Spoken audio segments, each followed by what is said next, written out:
Yan guys, kain tayo guys. Meron tayo dito adobong manok.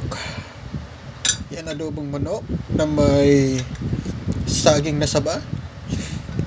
Napaka juicy. Pangontra sa high blood ang saging. At meron tayo dito suka. Suka yan mga kaibigan, suka. Ititiro na natin siya dito sa alimango. Yan, ano tawag sa inyo niyan? Paki-comment na lang yung alimango. Ayan o, sarap nito. Mataba, napakataba ng ano.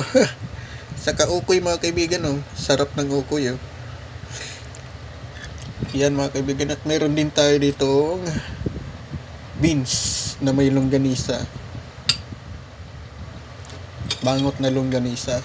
And kanin nang hindi nawawala kanina.